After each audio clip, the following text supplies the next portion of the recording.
Halo semuanya, kali ini saya akan membahas tentang Akusman ASN dan Manajemen ASN. Sebelumnya, perkenalkan dulu nama saya Putra Eka Devitra. Saya berasal dari instansi pemerintah Kabupaten Pasaman Barat dengan jabatan Analis Bangunan Gedung dan Permukiman di Dinas Perumahan Kawasan Permukiman dan Pertanahan Kabupaten Pasaman Barat. Baiklah, adapun poin-poin Smart ASN yang akan saya paparkan pada kali ini. Yang pertama, penjelasan singkat Smart ASN. Yang kedua, 8 karakter Smart ASN. Yang ketiga, komitmen menjadi Smart ASN. Apa itu Smart ASN? Di era teknologi informasi saat ini, memberikan kemudahan dalam melakukan segala hal. Banyak manfaat yang diperoleh dari kemajuan teknologi informasi. Salah satunya adalah perkembangan pesat pada bidang komunikasi. Komunikasi yang bersifat serba digital menjadikan literasi digital sebagai salah satu kebutuhan wajib di era serba teknologi seperti sekarang. Nah, oleh karena itu, ASN diharapkan mampu mengikuti dan beradaptasi dengan perubahan yang terjadi secara cepat, sehingga terwujudlah Smart ASN yang bukan hanya cakap di dunia nyata, namun juga cakap di dunia digital. 8 aktualisasi karakter Smart ASN.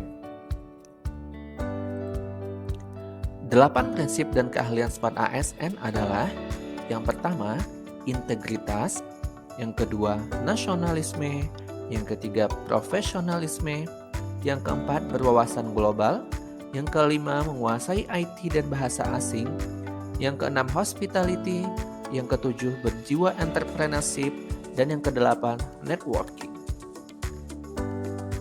Baiklah, kita masuk pada poin yang pertama, integritas. Di dalam integritas, ada beberapa hal yang harus kita lakukan sebagai aparatur sipil negara.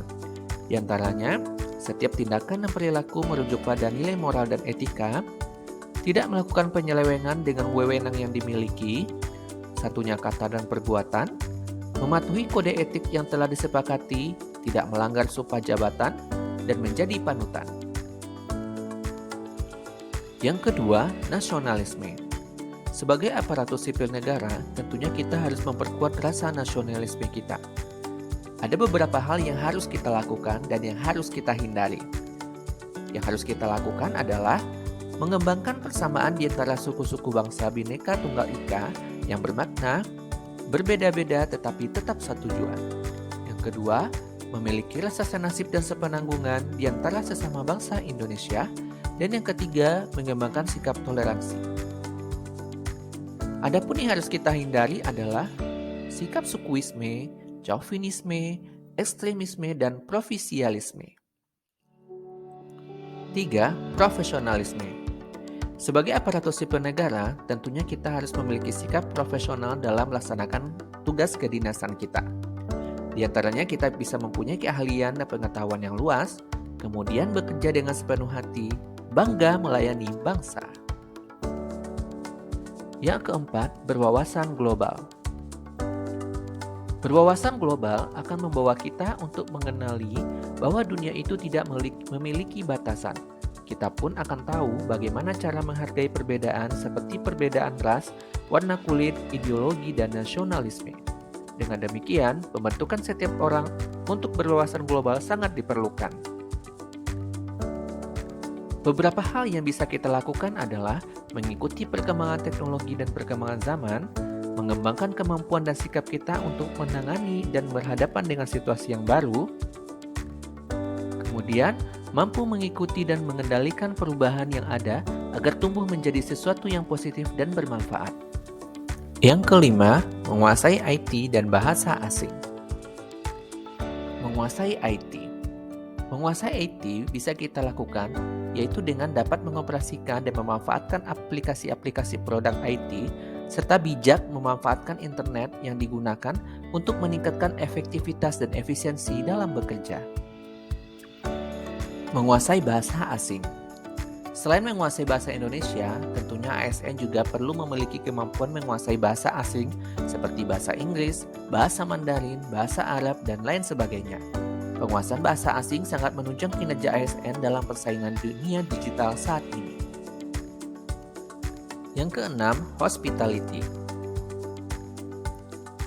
Hospitality atau keramahan adalah memiliki sifat baik hati dan menarik budi bahasanya, manis tutur katanya, dan sikapnya dalam setiap pelaksanaan tugas, khususnya dalam memberikan pelayanan prima kepada masyarakat. Yang ketujuh, berjiwa entrepreneurship. ASN dituntut memiliki kemampuan entrepreneurship, yakni berjiwa kewirausahaan yang ditandai dengan dimilikinya keberanian, kreativitas, inovatif, pantang menyerah, dan cerdas dalam menangkap dan menciptakan peluang serta bertanggung jawab. Ini bisa kita lihat dengan membuka lapangan pekerjaan, kemudian berjualan online di e-commerce yang sangat hits pada saat ini. Yang kedelapan, networking. Sebagai ASN, networking sangat diperlukan untuk membangun dan menjalin hubungan dengan orang lain atau organisasi lain. Mengingat sinergi dengan instansi atau orang lain akan dapat mempermudah aparat negara dalam memberikan pelayanan yang terbaik untuk masyarakat. Ada beberapa hal yang bisa kita lakukan seperti memperbanyak relasi yang berpengaruh positif, kemudian mudah bergaul tanpa membeda-bedakan sara. Nah, setelah kita mengetahui apa itu Smart ASN, tentunya kita harus memiliki komitmen dalam diri kita sendiri sebagai aparatur sipil negara. Saya, Putra Eka Devitra, Sarjana Teknik, CPNS Pemerintah Kabupaten Pasaman Barat, berkomitmen menjadi Smart ASN yang berguna bagi nusa dan bangsa. Baiklah, sekarang kita masuk ke manajemen ASN. Manajemen ASN adalah pengelolaan ASN untuk menghasilkan pegawai ASN yang profesional, bebas dari intervensi politik, bersih dari praktek korupsi, kolusi, nepotisme, memiliki nilai dasar, serta patuh kepada kode etika profesi. Kedudukan ASN. Berdasarkan Undang-Undang Nomor 5 Tahun 2014, kedudukan ASN itu ada dua. Yang pertama, PNS atau Pegawai Negeri Sipil. PNS atau Pegawai Negeri Sipil adalah WNI yang memenuhi syarat tertentu diangkat sebagai pegawai ASN secara tetap oleh pejabat pembina kepegawaian untuk menduduki jabatan pemerintahan dan memiliki nomor induk pegawai atau NIP. Sementara untuk PPPK atau Pegawai Pemerintah dengan Perjanjian Kerja adalah WNI yang memenuhi syarat tertentu yang dianggap berdasarkan perjanjian kerja untuk jangka waktu tertentu dalam rangka melaksanakan tugas pemerintahan sesuai dengan kebutuhan instansi pemerintah dan ketentuan perundang-undangan. Adapun fungsi dan peran ASN ada tiga. Yang pertama, sebagai pelaksana kebijakan publik, yang kedua pelayan publik, dan yang ketiga perekat dan pemersatu bangsa. Hak dan kewajiban ASN. Di sini kita bisa lihat hak PNS itu ada 6. Yang pertama, mendapatkan gaji, yang kedua tunjangan, yang ketiga perlindungan, yang keempat pengembangan kompetensi, yang kelima jaminan pensiun dan hari tua dan cuti.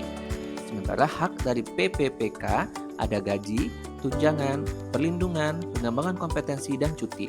Di sini perbedaannya adalah terletak pada jaminan pensiun dan hari tua. Kewajiban ASN. Yang pertama adalah setia dan taat pada Pancasila, Undang-Undang Dasar 1945, dan Negara Kesatuan Republik Indonesia. Yang kedua, menjaga persatuan dan kesatuan bangsa. Yang ketiga, melaksanakan kebijakan yang dirumuskan pejabat pemerintah yang berwenang. Yang keempat, mentaati ketentuan perundang-undangan. Yang kelima, melaksanakan tugas kedinasan dengan penuh pengabdian, kejujuran, kesadaran, dan tanggung jawab. Yang keenam, menunjukkan integritas dan keteladanan dalam sikap, perilaku, ucapan, dan tindakan kepada setiap orang baik di dalam maupun di luar kedinasan. Yang ketujuh, menyimpan rahasia jabatan dan hanya dapat mengemukakan rahasia jabatan sesuai dengan ketentuan perundang-undangan. Yang kedelapan, bersedia ditempatkan di seluruh wilayah negara kesatuan Republik Indonesia.